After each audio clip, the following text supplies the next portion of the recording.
Earlier in my career, I found it very frustrating when I would ask for substantial feedback on like something I'd spent a long time thinking through, and I would get comments that I perceived as very frivolous, like about the font of the text, a random small typo, etc. I did not see those as important. Actually, actual intervention I was designing and implementing and figuring out how I was going to measure the impact after. And so it is ironic that I wrote a book, I spent 1.5 years on it, heavy on the content, 70 pages at the end just on research-backed citations, and I pulled it for typos.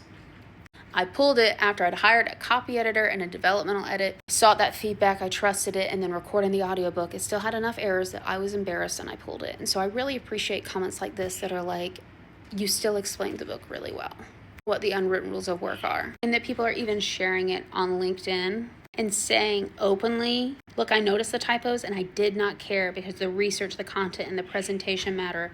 Those are gold. That has really stuck with me and reminded me of what I value and what's important. Because I would literally, like in grad school, there was someone who was in several of my classes who we would get in conflict over. I felt like she only cared about the presentation and what mattered. And she's like, yeah, that's what people notice. That's how she had been successful.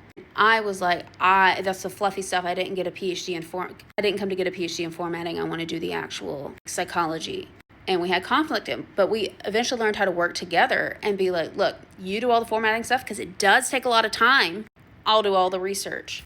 As someone who's been researching the unwritten rules of work for a decade, I know that presentation is important. It's why I pulled the book. It's why you need people who have different skill sets than you do. And especially since I've had a visual disability from a car accident I was in 8 years ago, typos and such are even harder for me now. But I appreciate the reminder that so many of y'all are giving me that with what I intended to do with my book, that I still hit the target. And that as always, there's always room for improvement. And this is why you partner with people who do have skill sets.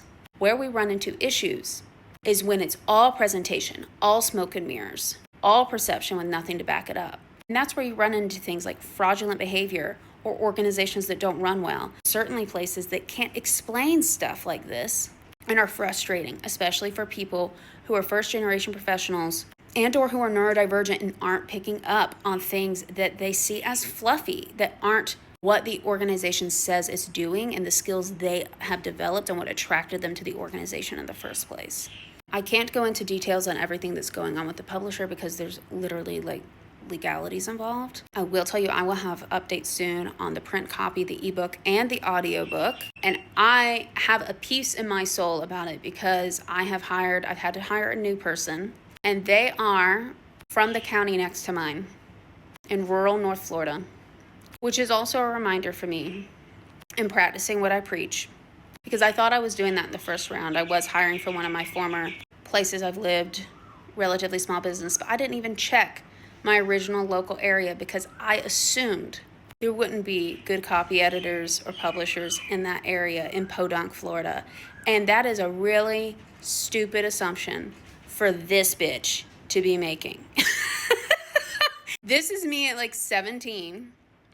This is future Dr. K, who had assumptions about what was going to come out of rural North Florida. You know, they say children are really good at showing you yourself. I don't have children.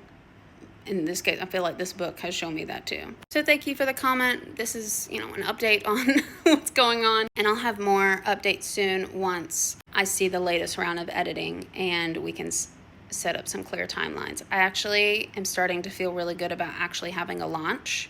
And that being possible. And the first time the book came out, that wasn't possible because I was never given clear deadlines. I'm also going to be back in the States soon and back in one place. If you've been following me, I've been all over the world for the past 10 months. So things should be a little steadier with time zones and planning and such as well.